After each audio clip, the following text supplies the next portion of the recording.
Hafiz sebetulnya saya ini adalah seorang aktivis. Oh gitu ya. Ya, jadi di masa kuliah dulu, kuliah di Jogja, saya seorang demonstran, saya Oh aktivis iya. agraria.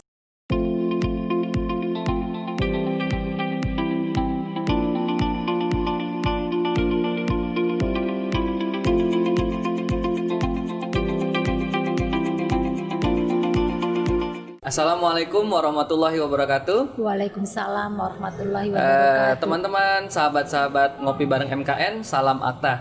Berjumpa lagi dengan kami di edisi kali ini. Alhamdulillah kita sudah bersama dengan Ayunda kita yang juga kebanggaan kita. Di tengah-tengah waktu dan kesibukan beliau, kita langsung sapa. Apa kabar, Yureni? Alhamdulillah sehat Hafiz. Baik ya, alhamdulillah.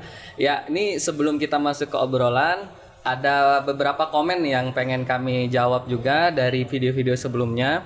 Jadi ada masukan Mbak Reni untuk konten kita memang konten edukasi yang santai ya. Jadi pesan kita dari tim kreatif juga, teman-teman bisa mengambil pelajaran tapi tetap juga dengan santai gitu kan.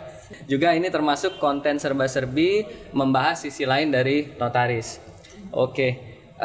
Mbak Reni, gimana kegiatannya selama masa pandemi ini, ada yang berubah?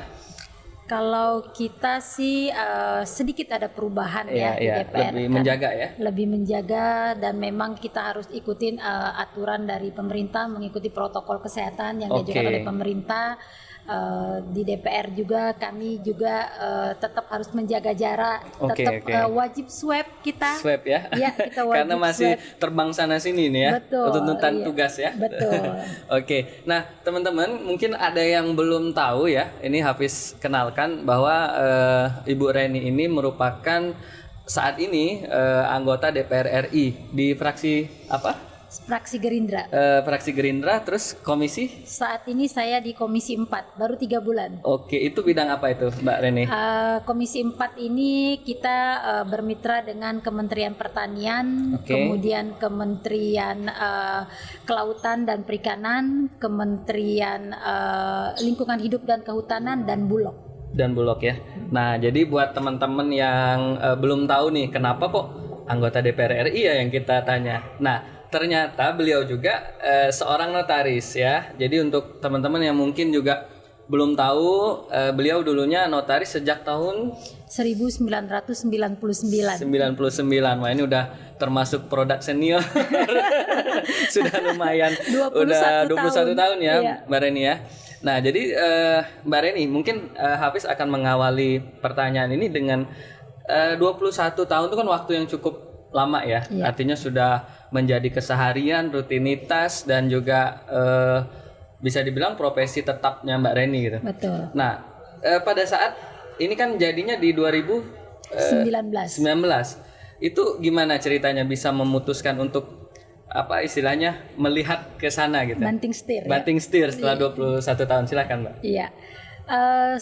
Hafiz sebetulnya saya ini adalah seorang aktivis. Oh gitu ya. Ya, jadi di masa kuliah dulu, kuliah di Jogja, saya seorang demonstran, saya aktivis agraria saat itu bersama teman-teman, sehingga mungkin darah aktivis itu ternyata tidak bisa hilang di diri saya. Oh iya, betul. Ya, 2014 sebetulnya saya sudah menjadi caleg DPR RI dari Partai Gerindra. Tetapi setelah DCS keluar, saya memutuskan mundur sementara saat itu. Oh, artinya bukan di periode ini, jadi periode sebelum itu sempat udah ada katakanlah niatan, tapi mungkin belum bisa lanjut ya? Iya, gitu. Betul. Itu boleh tahu kenapa tuh Mbak, yang 2014 ceritanya seperti apa? 2014 setelah DCS daftar calon sementara keluar, itu saya memutuskan mundur karena suami saya tidak merestuin saya saat itu. Oh iya itu syarat utama tuh ya. Betul. Jadi karena tidak direstuin suami, saya memilih mundur. Oh begitu. Iya. Dulu alasan nggak dapat restu itu boleh tahu dikasih tahu juga alasannya? Iya. Jadi suami saya saat itu tidak mengizinkan saya karena anak saya yang kecil itu masih terlalu kecil. Jadi suami saya dia bilang kalau terlalu sering ditinggal kasihan anak-anak. Iya. Artinya tadi balik ke cerita Mbak Reni, ini ada bakat yang terpendam nih yang udah lama nggak disalurkan gitu ya, seorang aktivis. Nah terus lanjut Mbak, Ya, jadi setelah itu ternyata 2019 kemarin partai yang sama, Partai Gerindra kembali menawarkan kepada saya Begitu, untuk ya, menjadi ya. salah satu caleg DPR RI mewakili kaum perempuan. Iya, iya, iya. Sebetulnya saat itu saya juga menolak Hafiz, karena kenapa saya menolak? Saya takut suami saya tidak mengizinkan kembali. Iya, iya, yaitu. iya. Tapi ternyata penghubung dari Partai Gerindra ini menghubungin suami saya. Oh, begitu. Jadi pada saat saya cerita sama suami saya kalau saya dihubungin oleh DPP Partai Gerindra, suami saya malah saya sudah izinkan. Oh, begitu. Iya, saya Jadi kaget. udah dapat Kayak bocoran yang lalu, akhirnya di bypass ke suami langsung ya. Betul. Gitu ya. Saya juga kaget kok tumben suami saya Iya, mengizinkan. ya. Sementara 2014 kemarin saya dilarang kayak gitu. Gitu ceritanya. Iya. Artinya barangkali juga dari partai juga melihat potensi dari Mbak Reni gitu kan? Iya. Jadi kalau 2014 itu pada saat penjaringan kita dites habis. Oh iya. Iya, jadi saat itu Partai Gerindra melakukan penjaringan caleg baik perempuan maupun laki-laki. Jadi tidak harus pengurus partai kayak gitu dan kita dites. Dites Nah, gitu ya. dari hasil tes tahun 2014 itu saya ingat saat itu ada 100 soal yang diberikan yaitu tentang dunia politik. Alhamdulillah saat itu untuk kaum perempuan skor saya tertinggi saat itu. Luar biasa. Iya, jadi Iya. 100 soal skor saya waktu itu 98. Jadi salahnya cuma 2. Wah, luar biasa. Artinya Mbak Reni selama 21 tahun jabat notaris tetap intip-intip nih ya soal politik, maksud Hafiz tetap mengikuti begitu ya?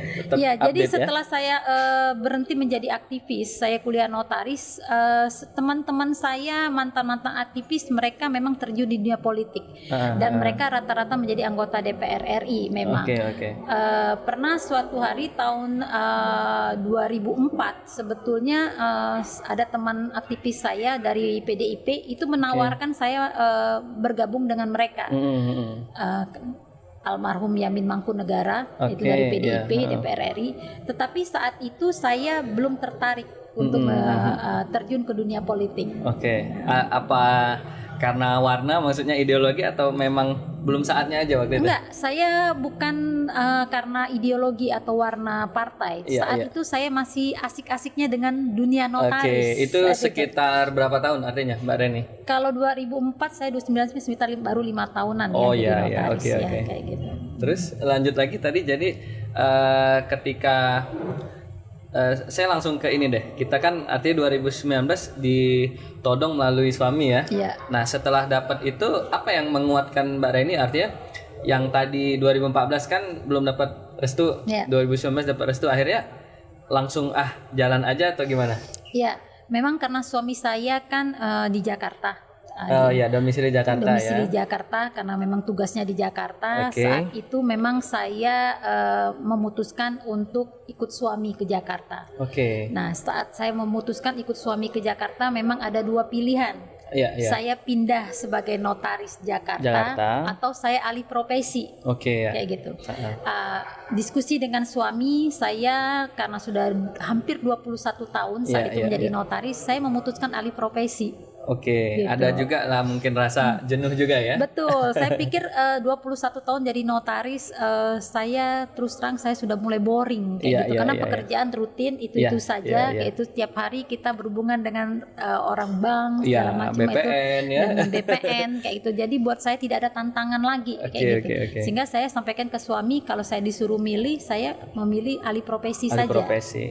Tapi sebenarnya Mbak Reni boleh Hafiz tahu nggak? Ada nggak rasa kangen dengan rutinitas kita mungkin hampir sama ya, ke kantor terus ngecekin berkas, kemudian tadi berhubungan dengan beberapa pihak, ada rasa rindu juga nggak? Sampai saat ini enggak ya. Karena mungkin level kesibukan justru jauh lebih tinggi saat sekarang ya. Enggak juga sih. Dulu saya pernah kerja itu sampai malam habis. Pada saat notaris? Iya, pernah juga karena banyaknya pekerjaan yang harus diselesaikan, harus dikejar. Pernah juga kerja sampai malam kayak gitu. Mungkin saya enggak kangen sama pekerjaan notaris itu karena memang saya sudah berniat untuk alih profesi. Mungkin begitu. Karena udah pasang niat tadi kan, juga mengikutin suami, akhirnya diputuskan lah untuk alih profesi seperti itu ya. Jadi kalau boleh menilai ya Mbak ya, artinya kan partai sudah 2 kali menawari, itu kan bukan sesuatu yang tidak ada nilai gitu ya. Artinya Hafiz yakin potensi yang dilihat oleh partai yang sekarang Mbak wakili itu kan cukup kuat gitu. Apa dari sisi notaris kira-kira apa nih yang apa, karena mungkin Mbak Reni dinilai kliennya banyak atau mungkin pergaulannya atau apa gitu?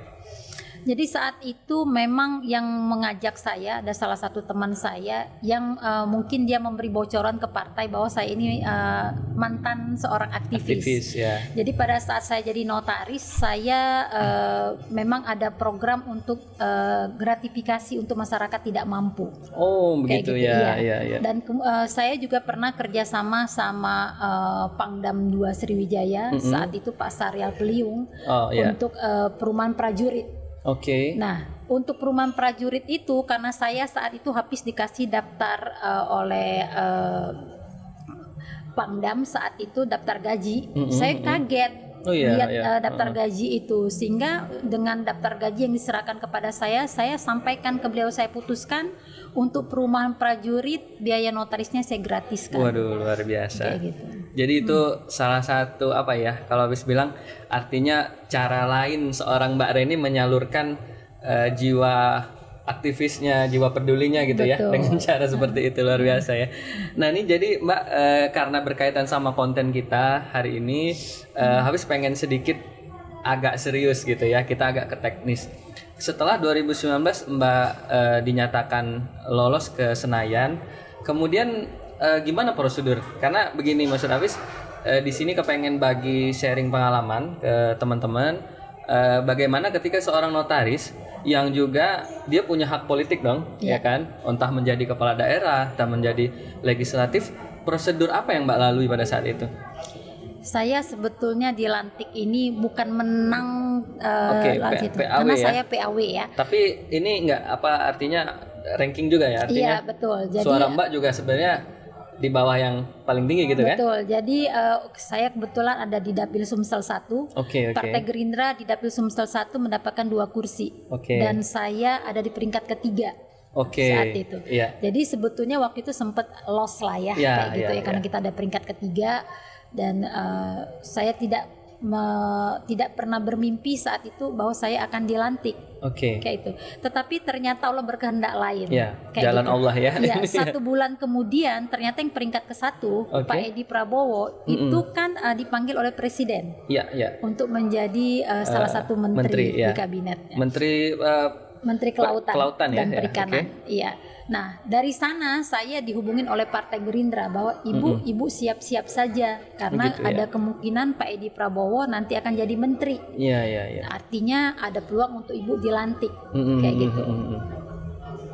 Saya saat itu tanya ke partai apa yang harus saya persiapkan. Ya, dari partai mereka kasih data ke saya, ibu harus siapkan ini, itu segala macam, termasuk administrasi lah, SKCK yang terbaru harus diperbaikin, karena kalau SKCK yang lama kita bikin itu kan untuk menjadi calon legislatif, kayak gitu. Kalau SKCK yang baru ibu harus perbarui untuk pelantikan sebagai anggota DPR RI. Saya lengkapin persyaratan itu. Saya lengkapin persyaratan itu, memang salah satu persyaratan itu kita kan tidak boleh merangkap sebagai pejabat yang lain, kayak gitu. Nah, termasuk di Undang-Undang Jabatan Notaris pun juga dikatakan bahwa kita tidak boleh merangkap sebagai pejabat negara. Kita harus memilih salah satu, kayak gitu. Nah, saya memang orangnya ikut aturan aja lah, kayak gitu. Jadi nggak gitu. Jadi saya konsultasi ke Dewan Kehormatan Notaris di Jakarta, karena sebetulnya saya kan di kepengurusan pusat Ikatan Notaris, saya juga masih pengurus di Dewan Kajian Hukum. Di sana saya konsultasi dengan mereka, sebaiknya apa yang harus saya lakukan, kayak gitu. Saya saat itu banyak ngobrol dengan rekan Pir Donald, gitu, dengan Pir Donald juga. Memang benar keputusannya, memilih berhenti sementara dengan menyerahkan protokol notaris. Jadi saya persiapkan semuanya, saya menghadap ke Kanwil Hukum dan HAM, saya sampaikan keinginan saya, maksud saya, karena ada kemungkinan saya dilantik sebagai anggota DPR RI, dan saya mengajukan berhenti sementara dan menyerahkan protokol notaris. Gitu ya. Gitu. Nah, yang seperti kita ketahui ya, Bu, ini Mbak Reni ya, ada juga beberapa notaris yang artinya punya jalan yang sama kayak Mbak Reni, itu menempuh cuti ya. Ya. Habis dengar. Itu gimana komennya, Mbak? Apa mungkin karena aturannya yang memang mungkin belum begitu jelas atau salah interpretasi dari pasal gitu Kalau kira-kira? menurut saya ini saya pribadi ya, Iya, itu pendapatnya gimana? pendapat pribadi saya memang mereka salah interpretasi. Karena saat ini ada 5 orang notaris yang menjadi anggota DPR RI. Oke.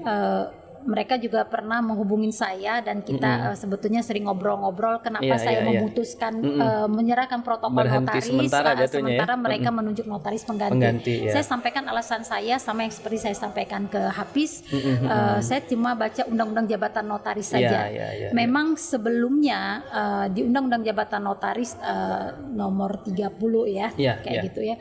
Di sana dikatakan bahwa kita boleh menunjuk notaris pengganti. Ya, dimungkinkan artinya ya dengan cuti ya. Tetapi setelah ada perubahan undang-undang itu ada salah satu pasal yang mengharuskan kita memilih kayak gitu. Di 2014 ya. Iya, jadi kita tidak boleh kayak gitu. Nah, ini juga disampaikan oleh teman-teman di sana yang jadi anggota DPR juga. Kok kita nggak tahu ya Ren kayak gitu ya, seperti itu. Gitu. Reni tahu dari mana kayak gitu. Pertama memang saya bilang saya baca undang-undang jabatan notaris dan saya bilang saya konsultasi sama yang senior juga di Jakarta kayak gitu.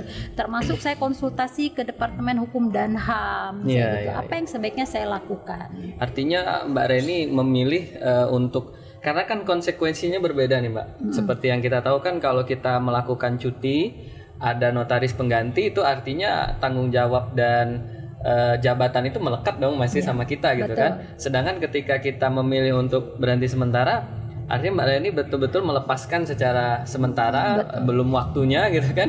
Tapi betul-betul lepas dan pindahlah ke protokol gitu ya. Gitu. Seperti itu ya. Jadi ini menarik nih Mbak ya. Karena kan kita juga sebagai notaris artinya perlu wawasan karena kita nggak pernah tahu besok atau lusa mungkin ada teman-teman yang juga punya keinginan yang sama atau mungkin kalau Mbak Reni saya bilang sih itu artinya tersalurkan ya. Artinya punya suatu bakat, punya suatu keinginan yang akhirnya Allah kabulkan gitu kan sampai menjadi seperti saat ini. Oke, nah kembali lagi Mbak, kalau artinya berhenti sementara ketika nanti Mbak Reni menyelesaikan tugas di Senayan ya, itu kan artinya masih ada kesempatan untuk dilantik ulang gitu.